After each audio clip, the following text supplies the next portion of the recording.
COL. So thank you for taking time to register and attend our webinar today.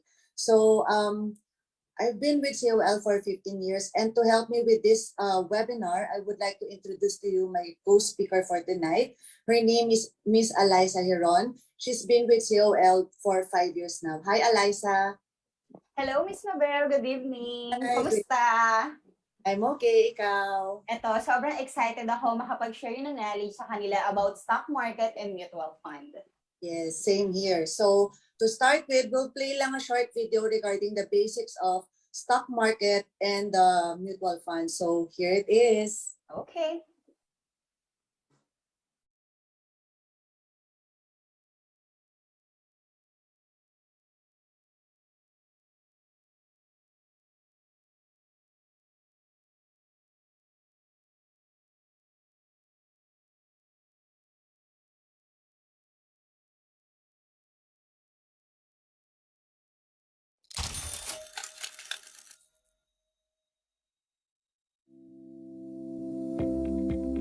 We all invest with a purpose.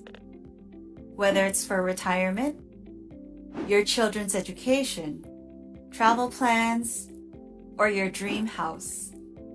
Whether you have short or long-term goals, investing in quality stocks can help you achieve them faster by making your money work for you. Did you know that you can be a part owner of some of the country's largest and fastest growing companies? The likes of SM, Ayala, Jollibee, and other household name corporations.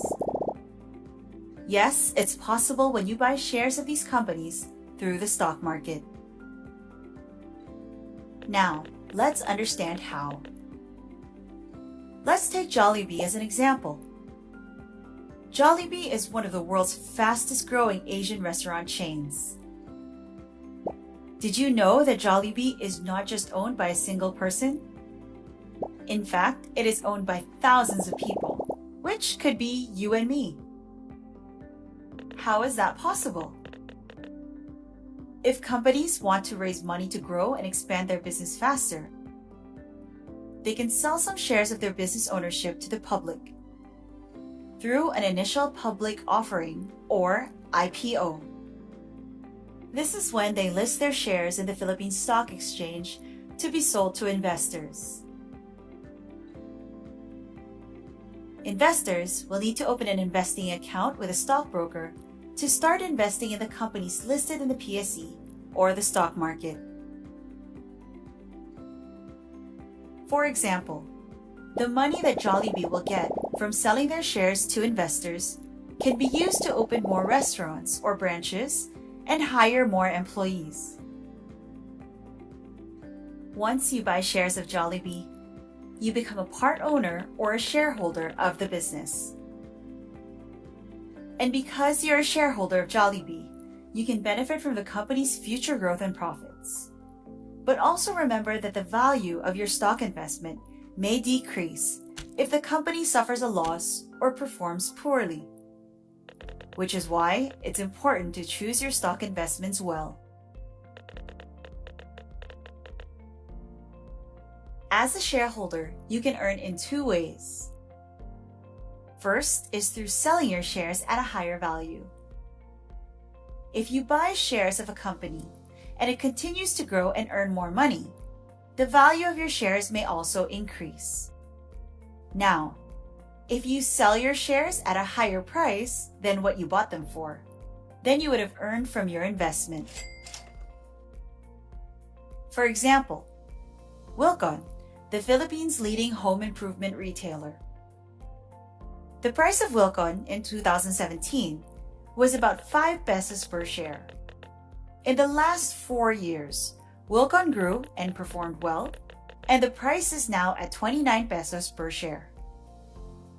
If you bought shares of Wilcon back in 2017 and decided to sell them at 29 pesos, then you would have earned almost 24 pesos per share, and that's a gain of more than 400%. Another way is through dividends. Every now and then, some companies give out dividends to its shareholders as a way of sharing its earnings. You can think of it like a bonus or income that you get from your stock investment. The portion of dividends that you will get are based on the number of shares that you own. For example, Meralco, the country's largest electric power distribution company. In 2021, Meralco had issued cash dividends twice with a total amount of about 12.80 pesos per share. If you owned 1,000 shares of Meralco, then you would have received a total of around 12,800 pesos in cash dividends. History has proven that investing in quality stocks can provide greater returns than other types of investments. Over the long term, stocks provide greater returns and protection against inflation. There are two ways to invest in stocks. First is through buying individual stocks directly using your COL account.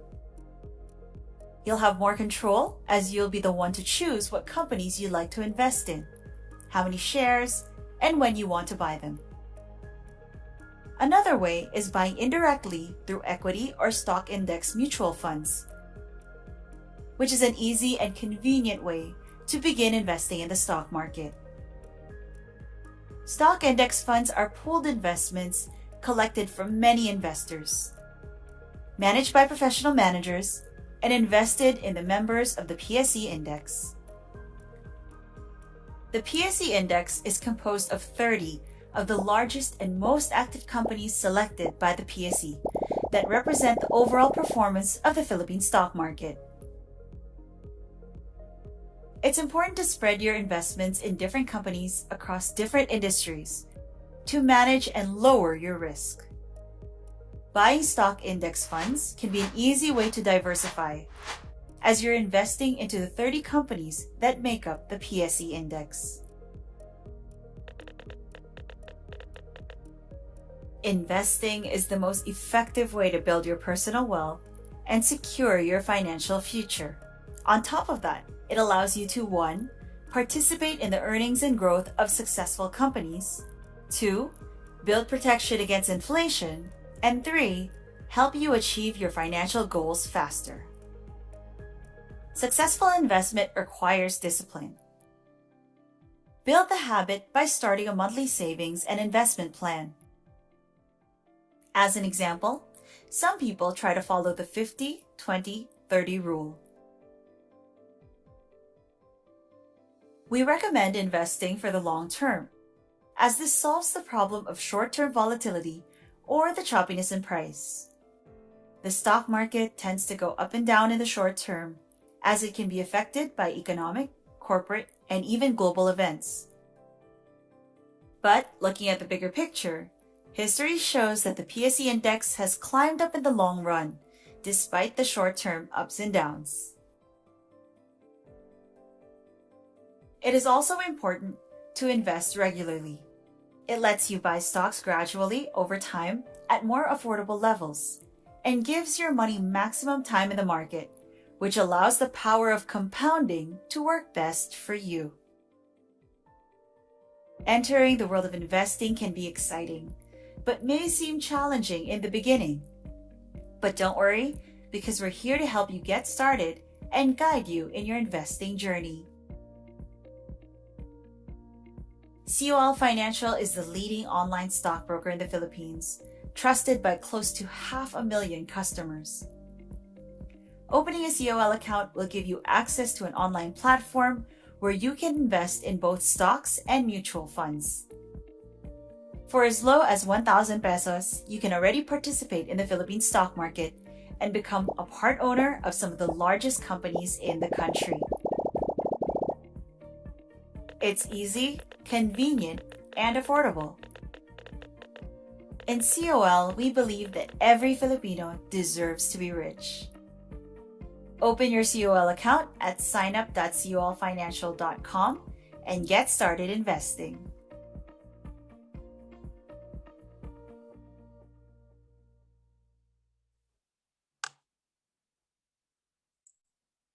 All right, welcome back. So to give you a recap about the video being played, here's Miss Ali. Okay, thank you so much, Miss Mabs. Ganun lang po kadali kung para makasali tayo or makapag-start tayo ng investment journey natin. Pwede tayo makapag-open ng account for as low as 1,000 pesos. And then, ang good news yung 1,000, hindi siya maintaining balance. Yung 1,000, pwedeng-pwede nyo siya kagad gamitin pambili ng stocks or ng mutual fund. And then, dito rin sa COL Financial, hindi nyo na kailangan mag-open ng separate account para makabili ng dalawang klaseng product na yon. Kasi 2-in-1 na po. So, both mutual funds and then individual stocks plus REITs, kasi may nagtanong na kanina, pwedeng-pwede nyo na po siyang mabili gamit ang isang account ninyo. And then, paano nga ba tayo kakita sa stock market? May two ways din po tayo. First, price appreciation, and then second, dividends. Later, for sure, maraming magtatanong yon, kaya may explain din namin yon sa Q&A. And then, ngayon, wag po kayong mahiya mag-type ng question ninyo. Makikita nyo siya sa baba, Q&A tab. Ilagay nyo lang po lahat ng question ninyo at gagawin namin ni Miss Mabs lahat ng aming makakaya para masagot po yun. Di ba, Miss Mabs? So now, we'll open now the floor no, about the Q&A. So we'll start na. Question number 1 is from Maria Isabel Paras. Would you suggest investing in the stock market given the current situation? Actually po, no, kasi based from the studies, I think pinakita rin kanina sa video, right? This is the kasi parang great vehicle for the investing kasi with the inflation right now, it's already 6%. So ito yung magandang vehicle na mas mag-grow yung money mo in when it comes to investing. So when you buy in the stock market kasi like us, since we're busy working, we do the peso cost averaging method. So we have that program in COL. We call it Easy Investment Program. So it's just like a scheduler. Isa-setup mo siya, kunyari you wanted to invest in monthly, and syempre, for long term to. So, isa-setup mo lang siya and then you schedule it as automatic para buy ka lang ng buy. Kasi compared to bank products, stock market pa rin yung highest na nagbibigay ng interest rate. So, yeah, that's it. So, parang okay pa rin to invest in the stock market even if halos most of the prices are low. Kaya nga, mas maganda to invest or buy stocks while the market is low kasi mas marami kang mabibili na shares kasi mas mura siya. Kumbaga naka-sale. Thank you. Okay, thank you so much, Miss Mabs. Next naman galing kay Miss Maria Isabel. Do I need to have a TIN ID to open a COL account? Actually, pwede nyo pong magamit yung TIN ID, pero just in case na wala kayo, okay lang po. Dahil pwede kayong gumamit ng any other valid ID. Please lang po, yung signature po natin sa ID, sana same din po sa signature natin na ilalagay natin sa paper. Kasi pag nag-open po kayo ng account, nagre-request po kami ng 3 signature and then ilalagay nyo po yung 3 signature sa paper and then ipapatong nyo po doon yung ID. Minsan kasi magtataka sila, bakit naka-pending yung account ko? Hindi kasi namin siya pwedeng ma-approve kung iba na po yung pirma ninyo sa ID ninyo. Tapos doon po sa 3 signature. Kaya we highly suggest na kung ano po yung pirma nyo doon or kung ano po yung updated na pirma nyo sa ID, yun po yung gamitin ninyo. Thank you. Next question from Boyet Sanchez. Is there a fee for going through a broker? Actually po, kasi sa amin, once you open an account with us, you have to fund your account at least minimum amount of 1,000 pesos to activate it. Then yung 1,000 na yun or whatever amount na ilagay mo, be it 1,000, 5,000, 10 or 25 or more, kahit 1 million, consumable na po yun. So there's no need for you to maintain any balance. Iko-consume mo lahat yun in buying stocks or mutual funds online. Now, we charge, of course, broker's fee. We charge 1/4 of 1% or 0.25 of 1% every time you buy and sell. So once na place ka na ng order online, makikita mo on your screen lahat ng charges before mo i-enter yung password to confirm the order. Thank you. Okay, thank you so much, Miss Mabs. Next naman po, galing kay Miguel Juan. Pwede po bang GCash ang paglagay ng balance sa inyong account? Yes, pwede po ang GCash and then PayMaya. And then meron din po kami mga ibang bank na pwede kayong makapag-fund like BDO, BPI, Metrobank. Ang kaso lang po, kapag mag-withdraw kayo, si GCash and si PayPal, si GCash at si PayMaya, hindi pa po siya pwedeng gamitin. Kasi pag mag-withdraw kayo, check po yung i-issue namin. Kaya make sure na yung bank account na ilalagay po ninyo ay tumatanggap po siya ng check-in. Thank you. Next question from John Jojo Ascoban. Wait lang, wala. Ayun. Okay. Okay. Ano mas maganda po, sa stocks or sa mutual fund for long-term investment? Actually, no, based from our experience, we're trading or we're investing sa dalawa po. Individual stocks tsaka mutual funds. Yung individual stocks kasi, I mean, what we are trying to say is parang yung sa experience kasi namin, you can compare kung ano yung mas malaki tsaka mas mabilis na mag-earn. Kung individual stocks ba or yung mutual funds ba. Pero for me, yung mutual funds ko kasi, ang goal ko doon is for my retirement. So, buy lang ako ng buy ng mutual funds. So, I intend to invest with my mutual funds for 10 years. Kasi pag nag-retire ako, yun na yung gagamitin kong money for my goals. Kunyari, to travel, ganyan. So, yun. Might as well try po. Bili ka ng isang individual stocks and bili ka rin ng mutual funds para mas makompare mo po kung ano yung mas mabilis tsaka mas okay to gain. Thank you. Okay, thank you so much, Miss Mabs. Next naman galing kay Harley Dave. What will happen the COL account if the owner died? There's any option or it's possible to transfer to the relatives? Okay, eto hindi talaga ito mawawalang question sa atin every time na nag-Q&A tayo. Bali po ang mangyayari, just in case may mangyari pong masama sa COL account holder, next of kin po ito. So, kung may asawa po kayo, yung sa asawa ninyo, and then kung single, sa parents po ninyo, and then kapag wala na po yung parents, sa mga kapatid po ninyo. And then, kailangan nyo pong mag-email sa amin or pumunta sa office once na open na, kasi may mga requirements din po kami na ibibigay sa inyo na kailangan nyo po muna ma-accomplish. And then, yun po, magbabayad din po tayo ng estate tax, pero don't worry, i-guide naman po namin kayo para ma-process nyo po siya ng maayos. Thank you! Yes. Next question from John Ray Acabal. Ano po so far ang top 10 individual stocks sa magandang bilhin ngayon? Actually po, no, once na meron na kayong account with us, meron po tayong recommendation page sa website. So, nandun po lahat ng mga tips natin on what stocks or mutual funds na okay bilhin. So, makikita nyo po yun per category. Merong food, merong properties, ganyan, meron banks. So, kayo po yung mamimili. Nandun na po siya, makikita nyo na po siya. Pipili na lang po kayo doon once na meron na kayong account. Thank you. Okay, thank you, Ms. Mabs. Next naman natin, galing kay Sir Joker Santos. Hello po, yung additional na 500 po, pwede po ba yun ipambili ng stocks? Yung 1K ko po kasi nasa mutual fund. Okay. Yung initial deposit po natin is minimum of 1,000. And then yung succeeding, any amount pwedeng-pwede na po. Pero usually sa 500, kasi I think wala po kayong mabibili na individual stocks sa 500. Sa 1,000, possible pa. May mga iilan-ilan pa kayong pwedeng mabili. Pero sa 500, wala po. Pero I think, Miss Mab, sa 500 sa mutual fund meron, di ba? Meron na, yes. oh. Sa mutual fund, yes, meron po kayong pwedeng mabili niyan. Pero kung gusto nyo talaga ng stocks, dagdagan nyo pa po yun. Thank you. Market meron. Okay. Ay, may ilan-ilan pa rin naman. Pwede po nating i-check. Thank you. Next question from our anonymous attendee. Interested to know how and when to monitor. Okay. So once na meron na po kayong account with us, meron po tayong tinatawag na portfolio section sa website. So you just need to go to trade/portfolio and then click portfolio. Portfolio is like your bank statement or passbook. So lahat na laman ng cash na account mo, lahat na nabili mo na stocks, lahat na nabili mo na mutual funds, nandoon din po. Makikita mo din kung magkano mo siya nabili, magkano na yung market price niya or yung doing price niya ngayon, and then magkano na yung nag-gain mo or nalulus mo in percentage, tsaka in amount, in pesos po. So, pwede mo yun i-print or i-save sa computer mo yung ledger. Meron tayong account ledger din para you can monitor yung monthly investment mo. That's how to monitor once na meron na po kayong account with us. Thank you. Thank you, Ms. Mabs. Next naman natin galing kay Edse. How to withdraw the money? What are the processes and for how long? Thank you. Okay, kapag mag-withdraw po kayo, ang una nyo po munang gagawin, ibebenta nyo po muna. For example, stocks yung gawak nyo, kailangan nyo muna siyang ibenta or mutual fund, kailangan nyo ibenta.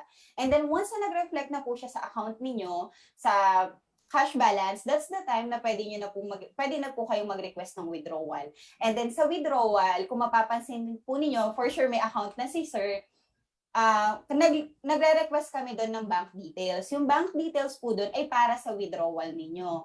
So, pag nag-request kayo, doon po mapupunta yung pera ninyo. Kung gaano katagal, I think 3 to 5 days, pero sa mutual fund, depende po sa mutual fund na hawak ninyo.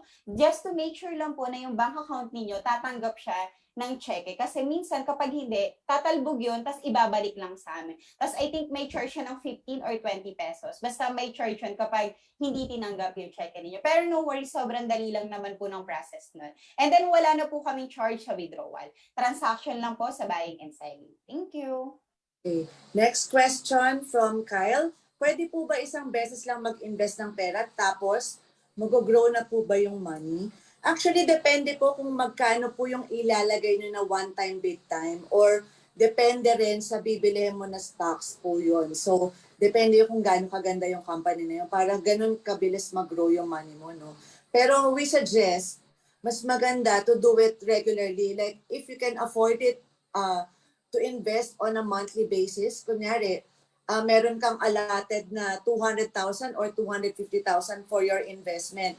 Might as well, himay-himayin mo siya. Gawin mong kunyari 5,000 every month para gamitin mo yung EIP method or yung peso cost averaging para mas maganda or mas makita mo yung growth ng money mo. Kasi kung one time, big time lang, for example, bumili ka last month and then ngayon, bumagsak, medyo mababa yung prices, di ba? Halos mababa lahat ng prices. So, parang mangyayari, mas malaki yung lugi mo. So, mas maganda, himay-himayin mo yung pera mo para nag-a-average yung cost ng binibili mo na stocks or ng mutual funds. Thank you.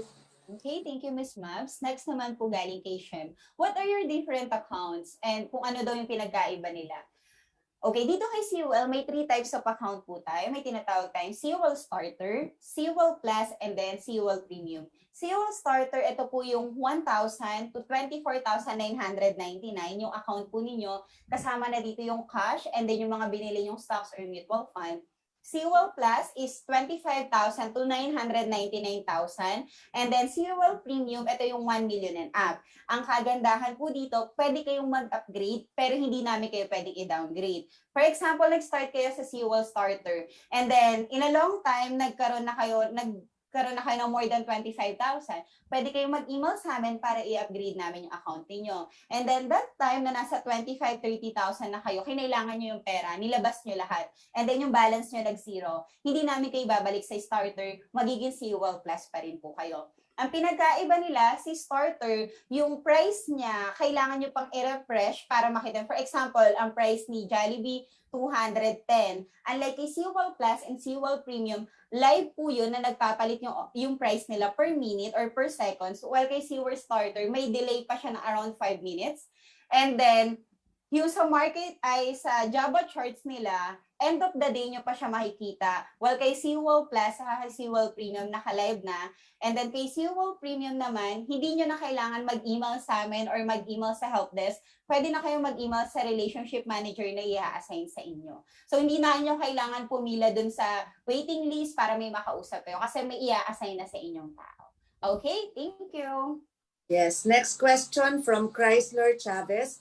When investing, we buy low and sell high, right? When you say sell, should I sell my stocks in a certain company or just a portion or half? Actually po, no,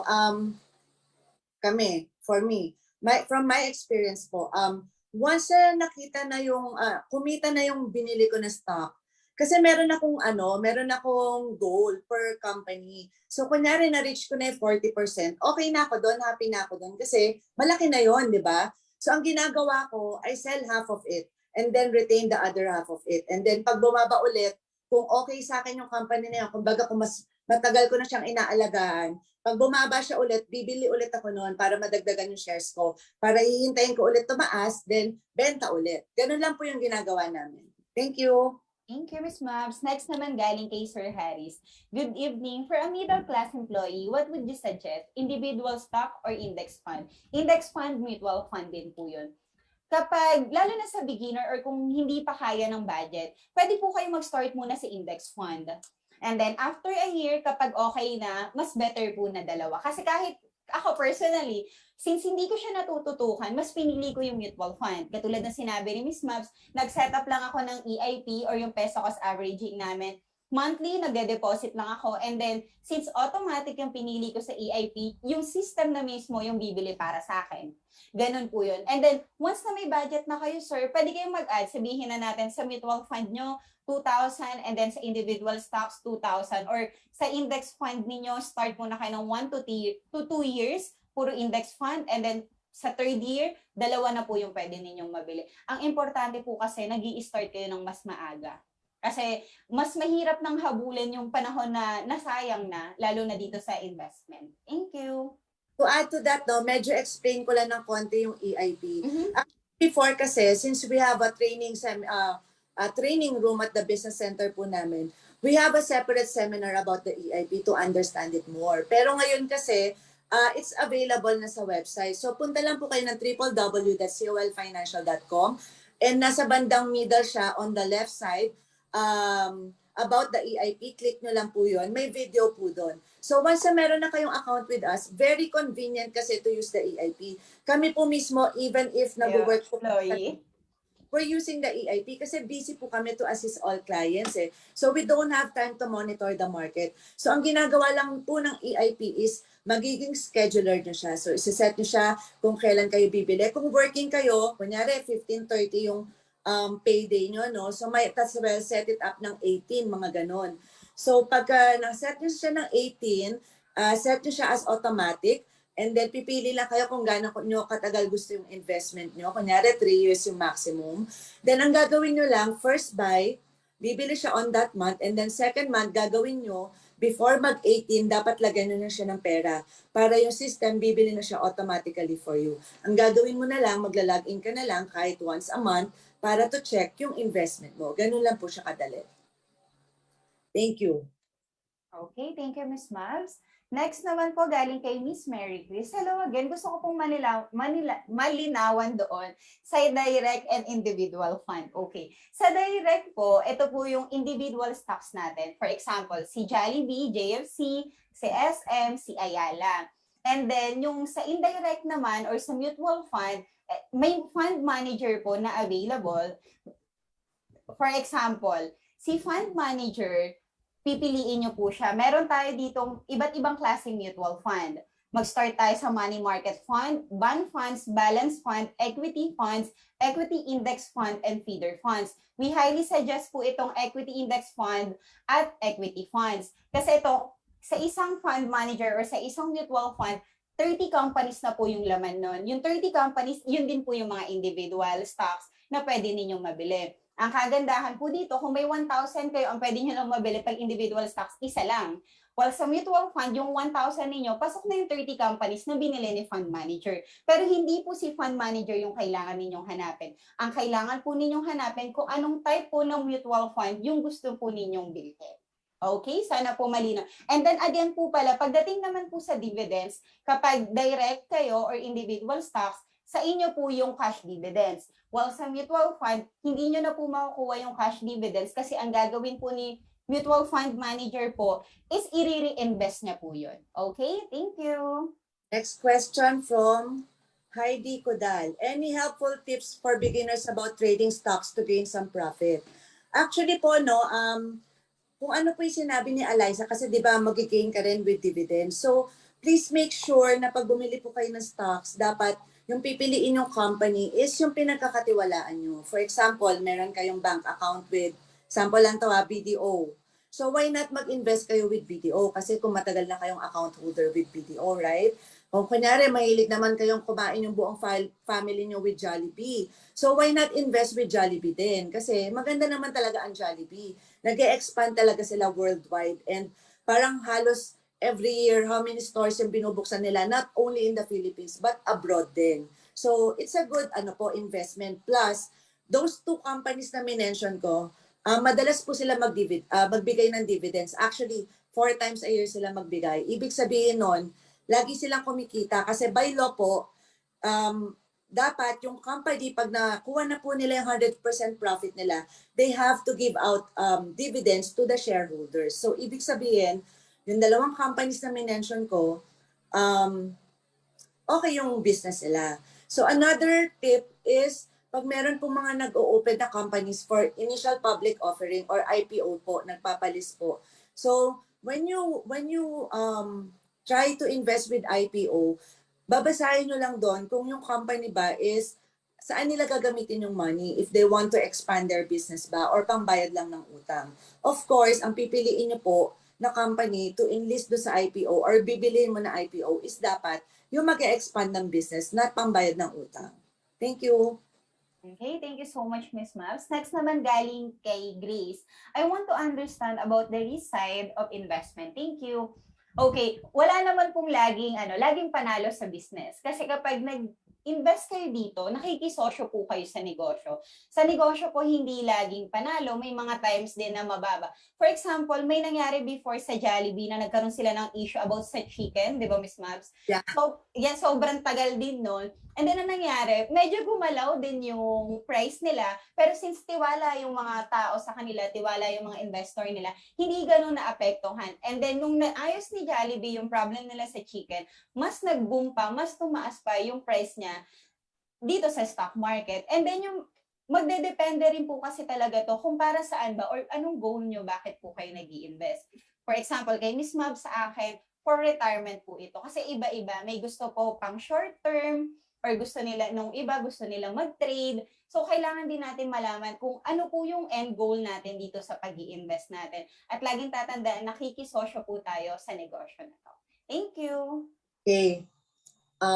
Next question, from Miss Eileen Wee. Can you also go over the difference of index funds versus mutual funds? Actually po, ma'am, no, index fund is one of the product ng mutual funds. So the types of, we have different types of mutual funds. We have money market. Ito yung pinaka-short term. So shortest term is 1 year or less. And then bond funds. Bond funds pala is fixed income instruments such as government and corporate debt securities. And then we also have balance funds, equity funds, tsaka equity index funds, tsaka feeder funds. So to know more about it, we have a separate seminar about it. I think we'll be having one this month, no, Eliza? Yes. Tapos pinopost din naman nila sa social media natin sa Facebook para makapag-register sila. At may available na rin tayong video nito sa YouTube account. Yes. Actually po, no, you can watch all the videos of our previous seminar dun sa YouTube channel po natin. So meron tayong seminar doon about the basics of the stock market. Meron din about the mutual funds. Meron din about how to navigate the website, how to buy and sell. So kompleto po yun. So please don't forget to like and share and subscribe para mas updated po kayo about our videos po. Para if mag-i-invest kayo with us, kung mag-open po kayo with us, you will be guided more. Thank you. Okay, thank you, Miss Mabs. Ito, sabay ko nang sasagutin yung tanong ni Sir Michael sa ni Sir Nix kasi almost the same din yung question nila. Okay, and then ito muna, kay Sir Michael, mayroon ba kayong sample transaction scenario for buying stocks starting from 1,000 pesos? And then kay Sir Nix, if you are to buy both individual stocks and mutual fund, could you invest both as low as 1,000? Sa sagot na 1,000, yes, both individual stocks and mutual fund, pwedeng-pwede po kayong makabili. Ang kailangan nyo lang po kasi kapag once na may account na kayo, may research po tayo dito sa loob ng website. Katulad nito, ngayon, chine-check ko po sa website. Marami po kayong pwede, lalo na sa mutual fund at index fund, ang dami po yung pwedeng mabili for as low as 1,000. And then, succeeding fund nito, pwede ng 500 pesos. And then, same din naman po sa stock market or individual stocks, pwede na rin po kayo makabili ng 1,000. I think sa REIT, meron din po. And then, yung mga ibang individual stocks, meron po. So, yes, pwede po makapag-start yung 1,000 ninyo. Actually, yung 1,000 nga, pwede yan for first year. Sabihin na natin, at least yung 12,000 nyo ng isang buong taon nandito sa stock market. And then the following year, since mas gamay nyo na yung investment, pwede na kayo mag-adjust. Kasi alam din naman natin na marami tayong bills na binabayaran. Pero ito, isa kasi ito sa pasasalamatan natin pagdating ng panahon na hindi na natin kayang magtrabaho. Thank you. So we'll have the last two questions na lang, no? Kasi we have to show pa video regarding account opening. So first question from Ryan Solomon. since the market is going down, is it possible na mag-zero yung stocks na binili ko? Actually po, hindi po siya mag-zero. So, right now kasi medyo mababa yung most of the prices ng mga stocks. So, ang mangyayari doon, kunyari mababa yung price niya, magne-negative lang po siya. So, ang mangyayari po nun, mas maganda gawin niyo po para mag-average siya or mabawi niyo po yung negative, bili ka ulit, gawin mo monthly para mahatak po yung price na, dadami yung shares na po. Thank you. Okay, Miss Mabs, ito naman yung last question natin. Ito about sa dividend na to, para sa lahat na din ng mga nandito pa. Tanong ni Sir Arvis, how to invest with stocks that has option for your dividends payout and how much is the minimum? Okay, pagdating po sa dividends, magdedepende na kasi yan kung magkano yung gusto ninyong bilhin. Pero kasi, for example, si Jollibee yung bibilihin ninyo, sabihin na natin na 200 times 10, 2,000. And then may percentage lang doon na ibibigay yung sa dividend. Sabihin nila na magbibigay sila ng piso per share. Kung may 100 share ka, ibig sabihin may 100 pesos ka. And then, ang kagandahan dito sa website namin, pwede nyo na makita kung sino yung mga company na magbibigay ngayong July. Kung may account na kayo, pagkatapos nyo mag-login, punta kayo sa quotes, katabi nito ng home, and then sa pinakadulong part, nandun yung calendar, and then yung dividends, andun din. Doon nyo na makikita for the month of July, dividends, cash dividends, or dividend right, nandoon na. So makikita nyo rin kung kailan yung record date, kung kailan siya pwedeng maibigay sa inyo, at kung kailan yung ex-date. Ex-date or ex-dividend date, ito yung last day na kailangan hawak nyo, a day before, kailangan hawak nyo na yung stocks. Kasi kapag hindi kayo mabibigyan ng dividends, hindi nila kayo masesendan. Okay? And then again, babalik ko na kay Miss Mabs. Thank you. Okay. I'll just answer lang one last question na client na tong si Sir from Mr. Felix Simar Kabatbat. How can we sell stocks below board lot? Can I sell 900 stocks for a stock that is selling for 1,000? Biglang nag-iba kasi yung board lot ng isang stock dito stocks. Yes po, you can still sell yung mga yung stocks mo na 900 stocks from dito stocks using ad lot po. So when you go to quote section or yung trade section po, katabi lang po siya ng board lot. I-click mo lang po yun. But please don't forget to place that order using the ad lot po. During the market is open lang. Hindi siya pwedeng close yung market. So during the market is open lang.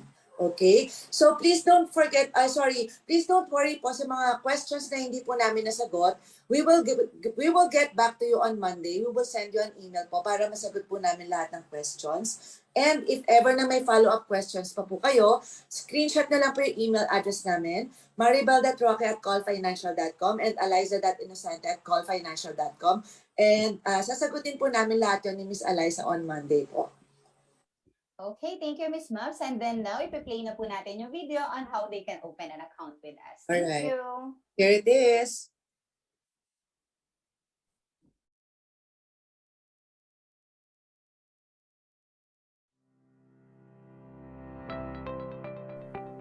How to open a COL account online. Follow these 3 steps. 1. Ready your requirements. 2. Sign up and submit. 3. Fund your account. First, ready your requirements. At least one valid Philippine government ID with clear photo and signature. Philippine bank account details to support withdrawal requests. A tax identification number is also required. And 3 sample signatures on a blank paper. Keep in mind that signatures must be the same and consistent with your ID signature. An active email address and mobile number are also needed. And you have to use a device with a camera during the application process. Applications from foreigners require the same set of requirements with additional documents needed, such as an Alien Certificate of Registration or ACR, or a work permit from DOLE, and a copy of valid passport. Once complete, just go to signup.colfinancial.com to fill out the online application form and submit the requirements. Afterwards, you will receive an email for the status of your application. If approved, you'll be issued an account number which you will need to activate your account. The last step is funding your COL financial account. A minimum of 1,000 pesos is required to activate your account. You can make your initial deposit via GCash or online banking through our partner banks. For those overseas, remittance through telegraphic transfer is also possible. Within 1 to 2 business days after funding your account, you'll receive another email, this time containing your password. Use the password sent to you to gain access to our website at www.colfinancial.com to start investing in stocks and mutual funds. There you have it. These are the steps necessary in opening a COL financial account.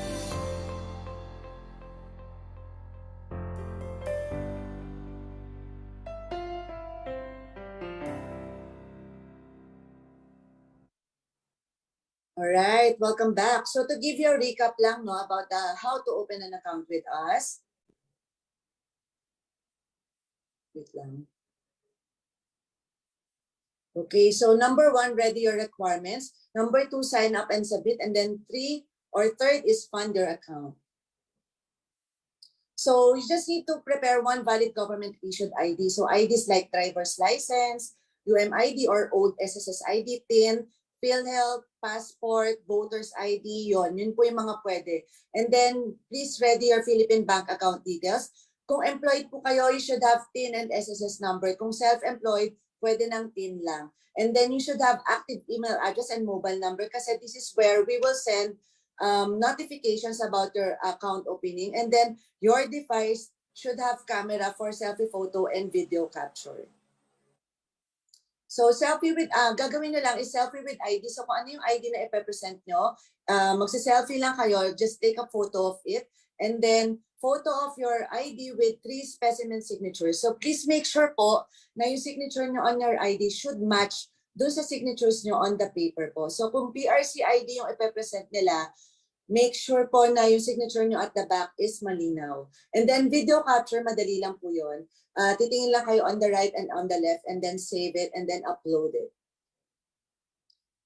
So you just need to go to signup.colfinancial.com and enter the necessary information that will be asked from you.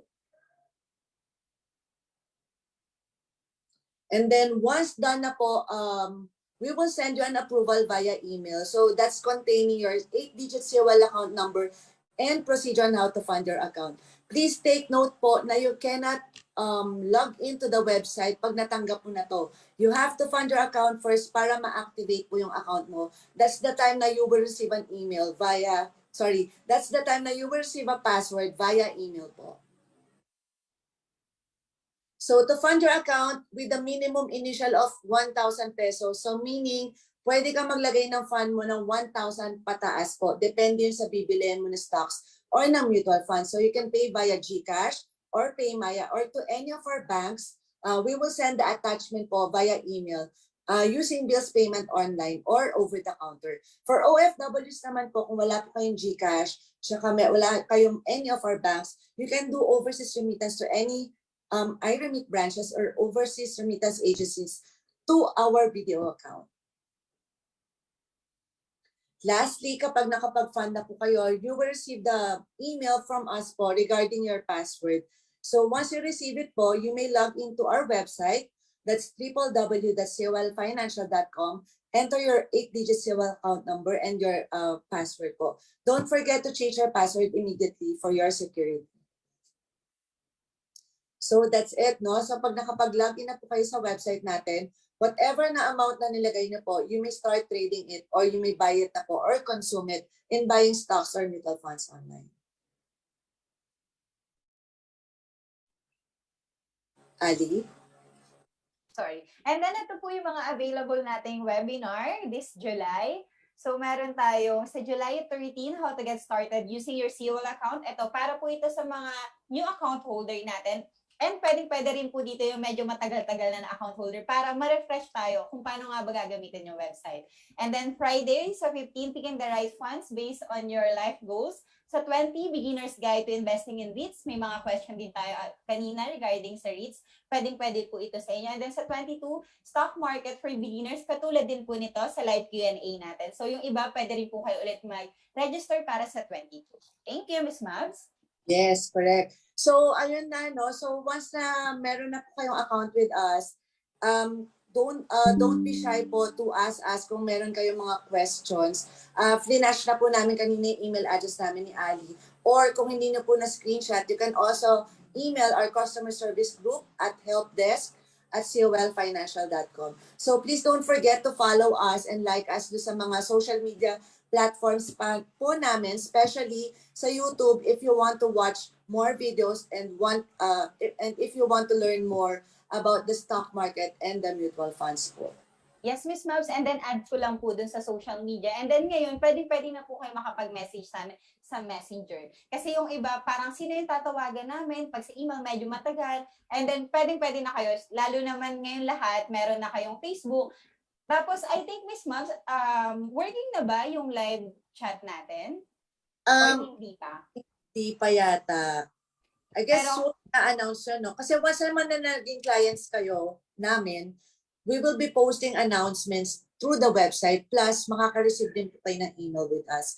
So please don't forget na lahat po ng notifications namin, we send it via email. We don't call or text clients po. So please make sure to always check your inbox. Kung wala po sa inbox, always double check your bulk folder din po.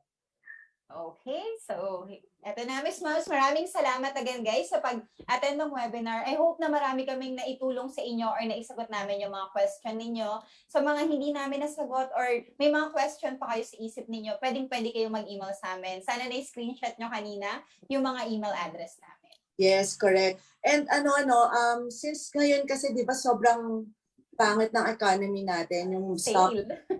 not only stocks, lahat naman affected di ba? So, since ang laki na inflation rate natin, 6%, so this is the right vehicle for you po. Kasi based on the studies po, stock market is really the best vehicle na nagbibigay ng magandang highest or ng highest return. So, since nag-start na kayo, nag-attend na kayo ng webinar namin, might as well start and join us. Sign up na po kayo to open an account with us para po matulungan po namin kayo with your investment journey. Okay, Miss So, thank Mabs. you for attending and happy weekend. Okay, bye. Recording